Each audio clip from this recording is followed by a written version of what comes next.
Yo guys, just want to make a little Discord preview of what I've been doing on this. I'll make a little video, but super quick.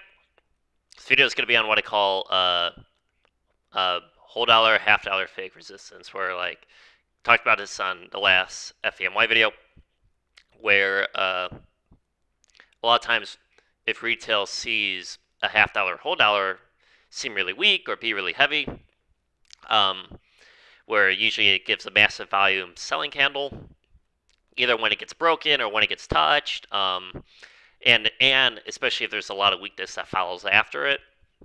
A lot of times, riggers will use that abuse that thinking to squeeze the stock later, right? So they're making it seem like this key psychological level is getting broken, but it's not, right? So Discord. By the way, this is not a pattern. I actually put this. I have Discord separated in different things, right? So these are actual patterns. So these are things I've made videos on, or I plan to in the future. Here's a couple long patterns. So it's like these are actual patterns. These are setups with criteria and specific price action and volume and some miscellaneous stuff. But then this, I made another section that I'm going to build out that I call bearish and bullish price action, where it's like it's not really a setup, but it's a factor. This type of fake resistance at half and whole dollars is not really something you necessarily want to just go long on. There's not really an entry. It's more of like when it happens, you're aware of the possibilities from a liquidity manipulation type of move, right? Where chart paint, there's type of chart painting at key levels, which gets abused later and then makes a move that's opposite of what people think is going to happen, right? So that's what in the bullish price action. So bearish price action, you see this on my Twitter. I say aggressive moves off deep support are weak, right? Weak. Aggressive move off deep support is weak. Aggressive move off, especially ones that take out lower highs, is weak, right? Right. Okay. But that's less of a pattern and more of just a bearish factor. It still has to like match up with other things on the chart, right? But it's one I want to talk about a bullish factor because a lot of trading is not just knowing what to trade; it's what not to trade. Um, and and a lot of times when I see certain things like this, um, sometimes I'll just take a bullish bias on what I call the structure. I'm like, I think the structure's strong. I think it's strong for these reasons. Um, or it makes me think like, I'm gonna want to see something really nice, right? I'm gonna want to see a really nice entry later, before I take the short, right? But it's stuff that can be bullish. I'm not saying I always have the right read. I definitely on FEMI when we talk about, here's they painted $2 in the pre-market. They painted, which I did here, $2 in pre-market, 2.5. I took a short here and here and lost on both. So but it's something I track. You'll notice it happening again and again. So very simple, right? Talked about this in the FEMI video. $2 clearly being held down. And not only that, there's 40,000 shares on the ask right here that was forcing it to stay down. Like, we do not want, market makers, like, we do not want this level to get broken right now. In this case, they're planning on abusing the market open, the volume to push that level, right? But they painted in the pre-market, right? So $2 resistance, $2 resistance, big sell-off, big sell-off. So you get like taps of that resistance level into selling, taps into it into selling. So there's always additional confirmation, which makes people really think, hey, this resistance is strong. Let's add our shorts, pyramid in, build a position. We're in the money. And then, something happens later that, it essentially comes back up and that resistance just is a lot of times in this case the ask wasn't even there. I mean, not that it really matters because this was trading 2 million shares a minute, but a lot of times what was holding it down earlier is no longer there, and it makes a big move, right? So you see this, right? Big $2.5 rejection, pulls back, and again, this was getting pretty extended, especially on a multi-day standpoint. I thought it was, um, you know, a lot of times there's bullish factors, but I'll have a bearish bias on the structure, right? But let's go to AVGR, right? This is day 2. This is the first day. It squeezed in the after hours at $12. It pulled back. Um, you get a nice bull flag at market in the pre-market. Pushes, comes back, pushes again, hits $10 on the spot. Massive, massive dump candle. Like you're talking in a couple candles, you're talking like a 15% dump, right? And a lot of shorts like shorting day 2 gap ups and stuff like that, even though technically the high was at $12 from the after hours, but it was a gap up on daily because it closed at like at 8 or something like that. And a lot of shorts love seeing these gaps on day 2s, and they love to hit them. And then look at this, man. This is classic HC Wainwright, chart paint, right? Bring it up to 10, do some under VWAP soaking.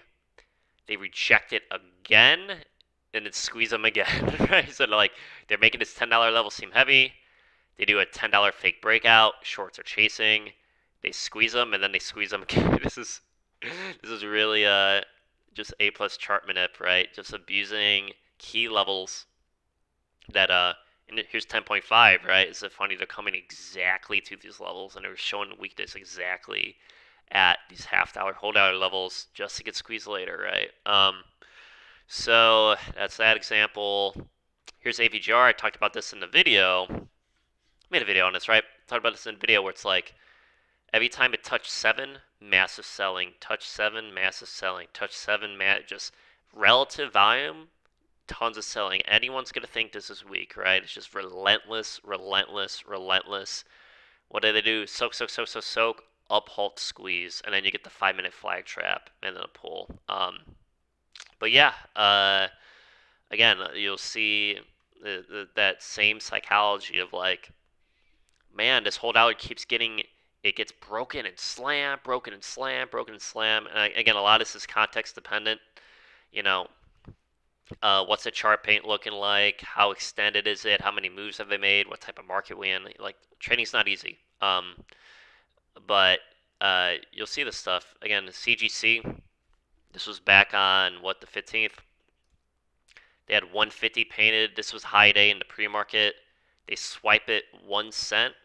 They bring it back down. And the reason this goes up only is because a lot of times when there's painted liquidity, they make an aggressive, they're just aggressively moving it to swipe that liquidity. And that's actually why the bounce that comes after aggressive liquidity swipe like this is an A plus short, right?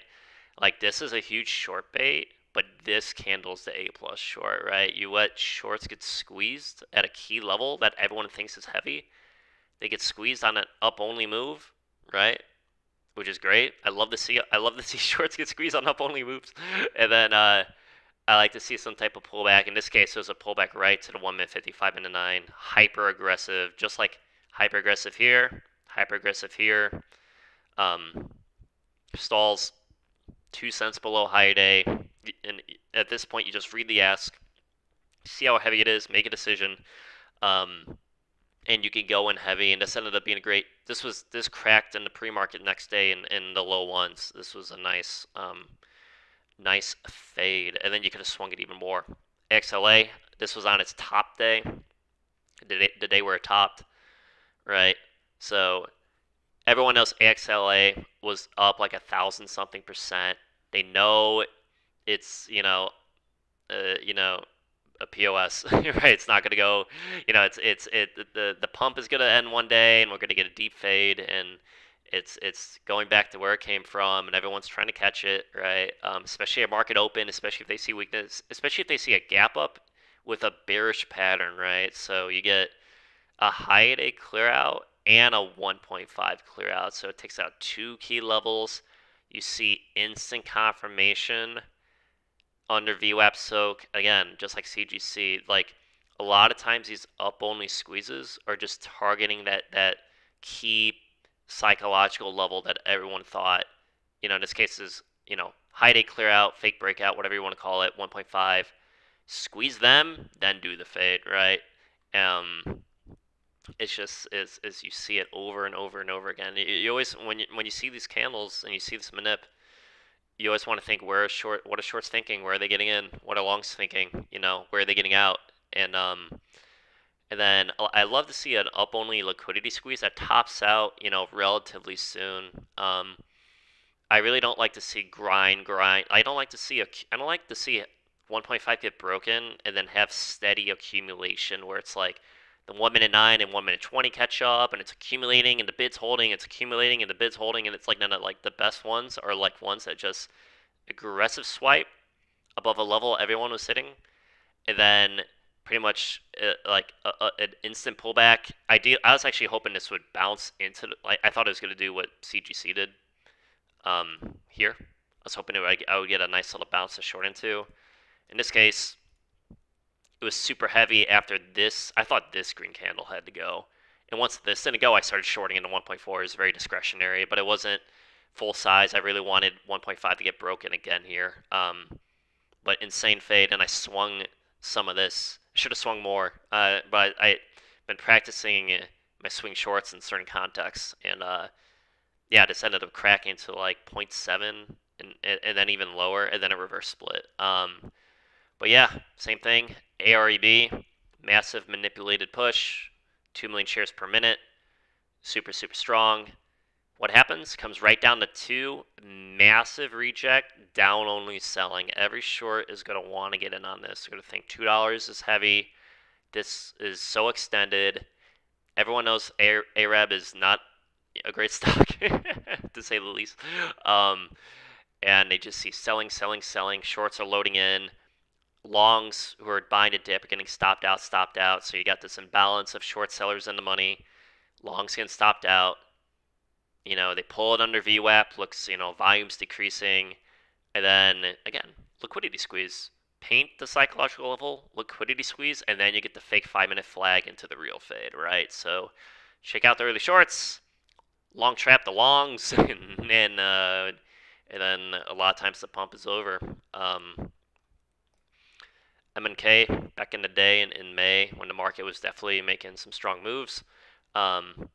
Big up only push, intraday push from like 1 to 4.5, taps right under 4.5.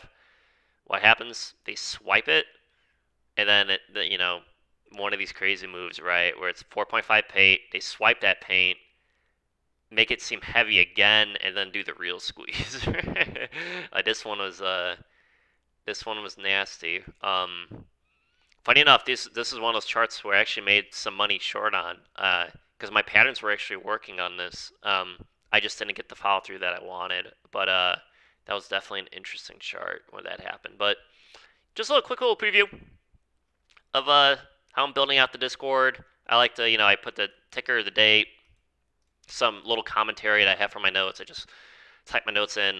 And I track these moves and I try to remember them. A lot of my trading friends are like, man, how do you remember so many of these moves from like 5-10 months ago? I'm just like, I don't know, man. I'm just like I just remember them. You know what I mean? It's just like I take screenshots and I put little notes and I take my own notes and I'll go back and I'll click through these in my own files and I'll scroll through them and I'll go back and watch old tape. Sometimes if I think something really interesting happened, I'll go back in my old video recordings. I'll go through them and I just kind of build a memory that way. But yeah.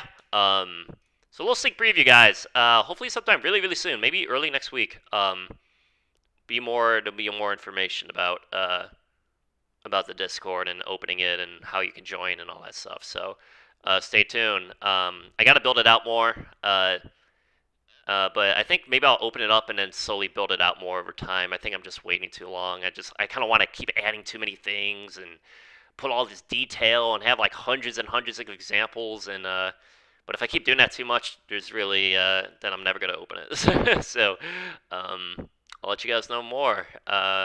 Info is gonna be on my Twitter. I'll post it like a YouTube video specifically about it opening, and there'll be info in the description there too. So if that's interesting, guys, stick around. It'll be somewhat soon. All right, see ya.